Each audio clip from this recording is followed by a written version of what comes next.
La vérité aux portes de la mort. Enveloppée dans le doux cocon de 25 années de mariage, je pensais avoir tissé les fils d'une existence heureuse, bercée par l'amour indéfectible de mon époux. Mais alors que le destin lançait son implacable défi à mon cher mari et révéla une vérité déchirante, ébranlant les fondations mêmes de mon être, dans le sillage de cette tragédie, je m'apprête à vous dévoiler mon récit, à partager le tourbillon d'émotions qui a suivi cette révélation et à vous expliquer comment elle a irrémédiablement transformé ma vie. Je suis Marlène. Durant mes années d'université, le destin m'a présenté Benoît, un jeune homme charismatique, à l'esprit brillant et au cœur tendre. Entre nous, c'était un coup de foudre instantané, une fusion d'âmes qui semblait écrite dans les étoiles. Les jours s'écoulaient comme une douce mélodie, avec Benoît qui venait régulièrement partager mes week-ends chez mes parents. Parfois, j'allais en secret le rejoindre dans sa petite chambre universitaire. Mes parents l'accueillaient toujours à bras ouverts, séduits par sa gentillesse et son charme. Nous étions inséparables. Chaque soir, mon sommeil ne trouvait son apaisement que dans le murmure réconfortant de sa voix.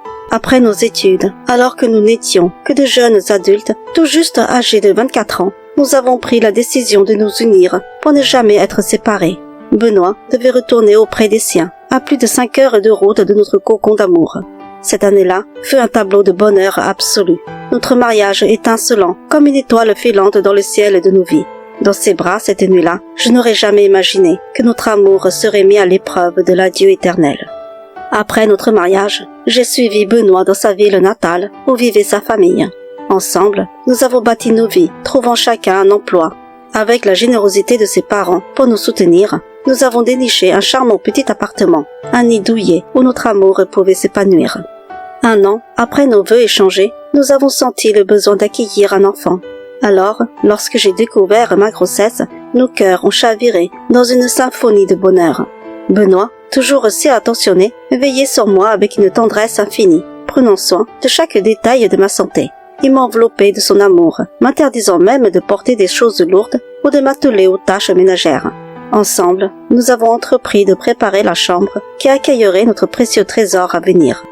Un jour, alors que je me perdais dans les rayons d'un supermarché, un jeune homme est venu à ma rencontre. Ses yeux brillaient d'un éclat séduisant, mais mon cœur était déjà pris, enchaîné par les liens sacrés de mariage. Je lui ai gentiment rappelé ma situation et son visage s'est assombri d'une déception palpable, empreinte de regret. C'était au cours de mon 4e mois de grossesse, lors d'une somptueuse réception de mariage, que j'ai croisé à nouveau le regard du jeune homme rencontré quelques semaines auparavant. Mon époux, dans un geste de politesse, me l'a présenté comme un cousin, prénommé Cédric, revenu au pays après des années d'études à l'étranger. Ses yeux se sont écarquillés de surprise en apprenant que j'étais la femme de Benoît. Puis, il a laissé échapper un compliment, félicitant Benoît d'avoir épousé une aussi jolie femme. Quelques semaines plus tard, nous avons appris que notre enfant serait un garçon. La joie illuminait le visage de Benoît, éclairant chaque recoin de notre foyer de sa lumière radieuse. Ce jour-là, avant de quitter son bureau, il m'a appelé avec un enthousiasme palpable, promettant de faire un détour pour combler notre petit prince de Babiole. Cependant, ce soir-là, l'heure du dîner s'était écoulée et Benoît n'avait toujours pas fait son retour. Sans téléphone portable à l'époque, je me suis retrouvée prisonnière de l'attente, scrutant l'horizon par la fenêtre dans une anxiété croissante. Vers 21h30, mon cœur martelait ma poitrine, avec une insistance oppressante, me poussant à agir. Alors, sans plus de répit, j'ai pris le volant, me lançant à la recherche de mon mari, pensant qu'il avait peut-être une panne de voiture. Le centre commercial, d'ordinaire vibrant de vie, était désert, avec juste 3-4 voitures sur le parking. Les lumières s'étaient éteintes, les portes closes, signant la fin d'une journée ordinaire. Dans cet océan de silence, j'ai repéré la voiture de Benoît, dans un coin obscur du parking. Mon cœur a chaviré, la peur prenant possession de mes pensées. Je me suis garée à ses côtés, et d'un pas hésitant, j'ai avancé vers lui, appelant son nom dans la nuit oppressante. L'obscurité m'empêchait de distinguer l'intérieur de la voiture, mais un pressentiment glacial m'étreignait déjà. Quand j'ai ouvert la portière, un cri de terreur s'est échappé de mes lèvres. Mon mari gisait là, agonisant sur le siège, ses vêtements maculés de rouge. La panique m'a saisi, une marée de confusion et de douleur. Je l'ai appelé encore et encore, tentant désespérément de le relever. Dans un ultime effort, ses yeux se sont ouverts, me fixant avec une tendresse infinie. Sa voix, à peine un murmure, a tenté de me dire quelque chose, mais c'était son dernier souffle. Un cri de désespoir s'est échappé de ma gorge, des larmes brûlantes inondant mes joues, alors que je le serrais contre moi, impuissante face à l'horreur de sa disparition. Un vigile, alerté par mes cris déchirants, est venu à ma rencontre, le visage empreint de compassion. Il a appelé les secours, mais à leur arrivée, il était déjà trop tard. Mon monde s'était effondré en un instant, laissant place à un abîme de désespoir. Le choc violent m'a alors fait perdre connaissance. Quand j'ai enfin émergé sur un lit d'hôpital, mes beaux-parents étaient là, leurs yeux rougis par les larmes, leur douleur palpable dans chaque souffle. Ils m'ont alors révélé la cruelle vérité. Benoît avait été agressé, poignardé, son sang coulant jusqu'à l'ultime soupir de sa vie. Ils m'ont exhorté à garder mon calme, pour le bien du bébé qui grandissait en moi. Mais comment pouvais-je apaiser le tourbillon de douleur qui déchirait mon âme en mille morceaux? De plus, les enquêteurs n'avaient pas réussi à identifier l'agresseur qui s'était évanoui dans la nature. Après les funérailles de Benoît, je me suis retrouvée seule, mon cœur lourd de chagrin et de la promesse de l'avenir incertain. Enceinte, je me suis sentie comme un navire à la dérive, ballottée par les vagues tumultueuses du destin. Heureusement, mes parents ont choisi de rester à mes côtés quelques jours après les funérailles, une bouée de sauvetage de l'océan de ma douleur. Leur présence réconfortante a enveloppé notre petit appartement de chaleur et de réconfort, éclairant les ténèbres de ma solitude d'une lueur d'espoir. Le dilemme de l'avenir a pesé lourdement sur mes épaules. Mes parents ont suggéré le retour à la maison avec eux, mais les parents de Benoît, étreints par le vide laissé par la perte de leur seul fils, ont imploré ma présence, désirant ardemment voir grandir leur petit-fils, le seul héritage tangible de leur fils bien-aimé. Après de longues nuits d'insomnie et de réflexion, j'ai décidé de rester, du moins jusqu'à la venue au monde de notre enfant, avant de prendre une décision définitive. Les visites régulières des parents de Benoît ont apporté un baume à mon cœur meurtri, leur soutien infaillible évoquant la présence de mon cher époux. Lorsque le jour tant attendu est arrivé et que j'ai donné naissance à mon fils, Oscar, ce sont eux qui sont devenus mes anges gardiens. Leur tendresse maternelle et paternelle m'a enveloppée, m'aidant à prendre soin de notre petit ange comme s'il était leur propre enfant. La décision de séparer Oscar de ses grands-parents était un déchirement qui déchirait mon cœur à chaque instant. Alors, j'ai décidé de finalement rester.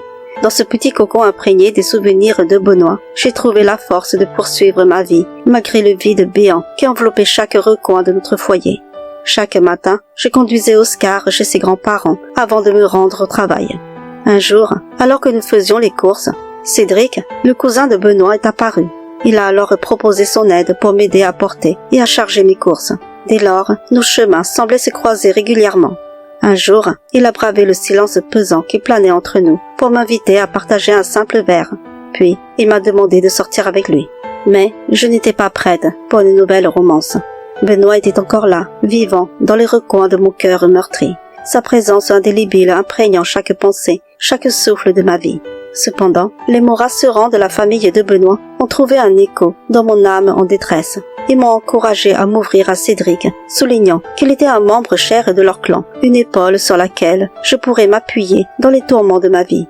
Ils ont peint un tableau d'avenir où je pourrais rester près de ceux que j'aimais, où Oscar pourrait grandir, entouré de l'amour de ses grands-parents. De plus, ils ont souligné la stabilité financière de Cédric, son propre logement offrant un refuge sûr pour notre famille naissante.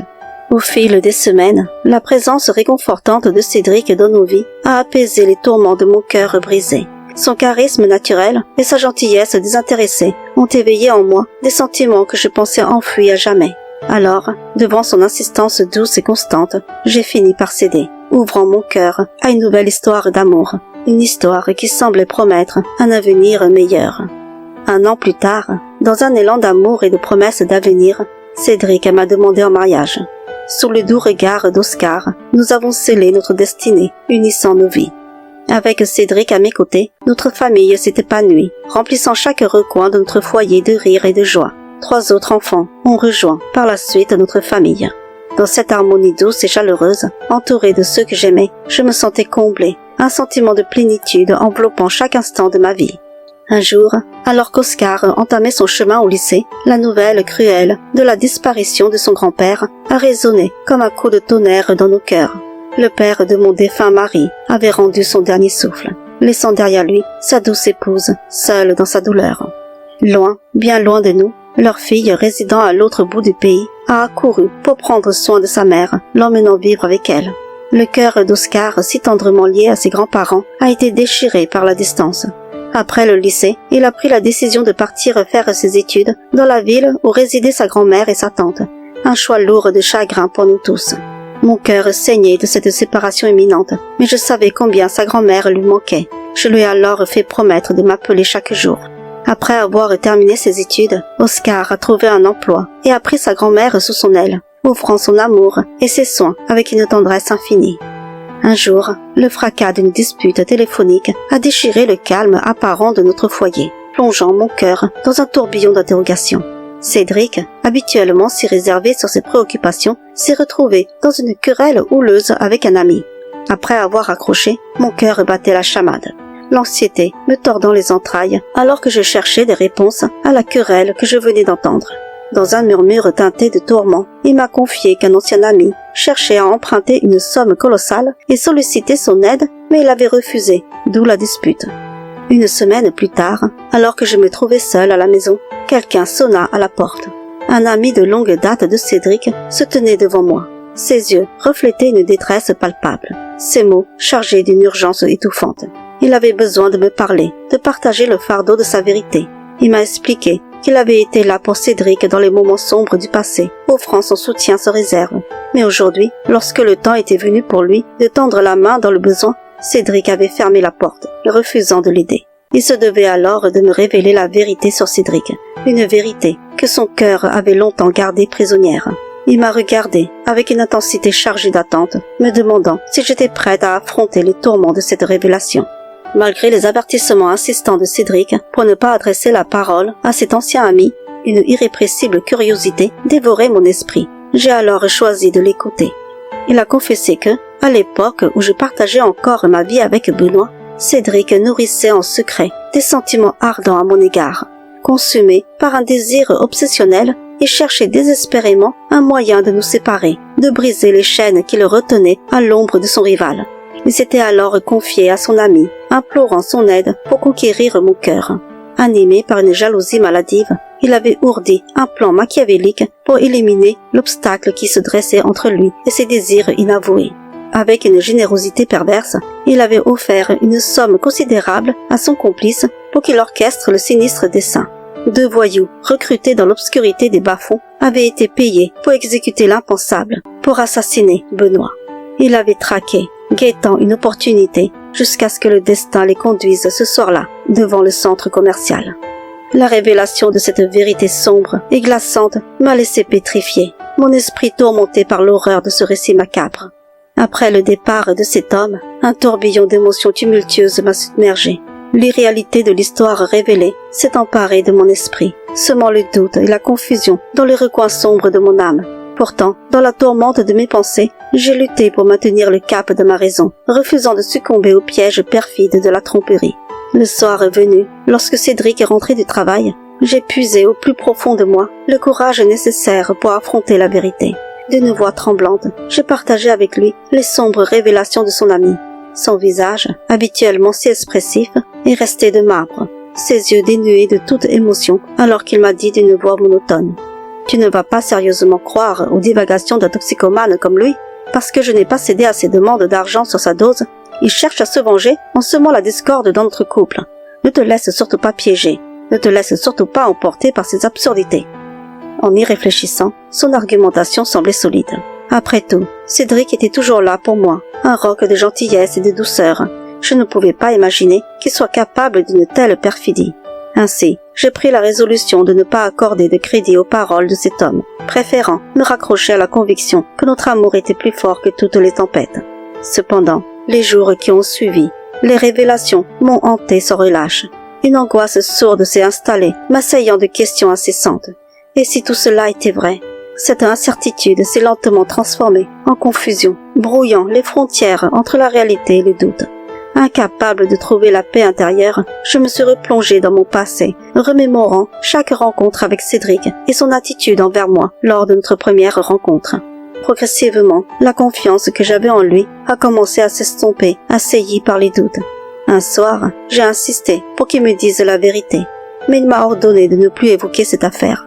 L'idée d'avoir partagé 25 ans de ma vie avec l'assassin de mon bien-aimé Benoît était intolérable. Incapable de supporter plus longtemps cette tension et ces doutes, j'ai pris la décision de me séparer de Cédric. Nos enfants étaient adultes, il n'y avait plus rien qui me retenait.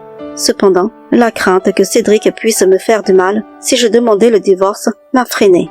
Alors, j'ai eu une idée. Partir rendre visite à mon fils Oscar, que je n'avais pas vu depuis presque 1 an et demi, et ensuite demander le divorce à distance. Avec l'approbation de Cédric, j'ai réservé un billet de train et je suis partie.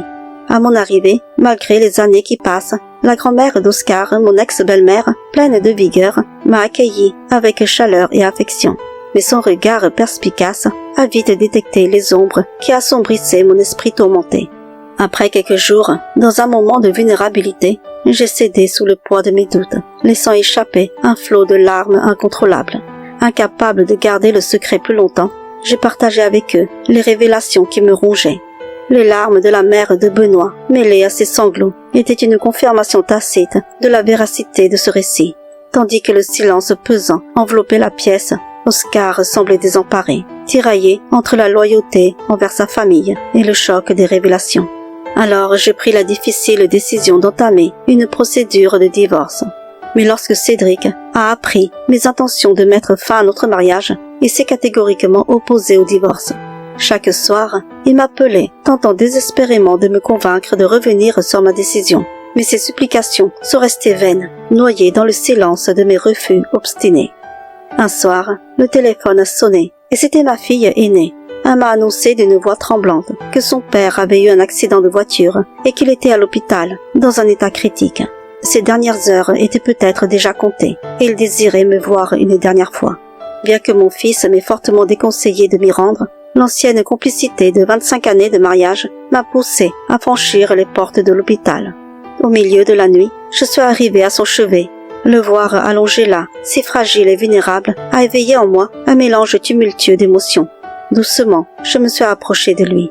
D'une voix tremblante, je lui ai dit que j'étais là, prête à écouter tout ce qu'il aurait à me dire. Ses yeux, embués de larmes, trahissaient la douleur et le regret qui le rongeaient. D'une main tremblante, il m'a fait signe d'approcher mes oreilles, murmurant à peine, comme si chaque mot lui coûtait une souffrance indicible. « Marlène, tout est vrai. C'est moi qui ai ordonné le meurtre de Benoît. Je suis désolée, mais je t'aimais tellement. Pardonne-moi. » Puis, dans un souffle fragile, sa voix s'est éteinte à jamais, emportant avec elle le fardeau de ses secrets les plus sombres. Les larmes emplissant mes yeux, mêlées à une colère dévorante.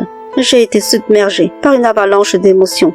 Dans un geste empreint de fureur et de désespoir, j'ai frappé son corps inerte, criant à l'univers ma douleur incommensurable. « Tu n'es qu'un monstre. Comment as-tu pu me faire ça ?» Le jour de ses funérailles, mes yeux sont restés secs, dépourvus de toute larme. Au lieu de cela, un mélange amer de peine et de colère s'est enraciné en moi, tordant mon cœur dans une étreinte étouffante.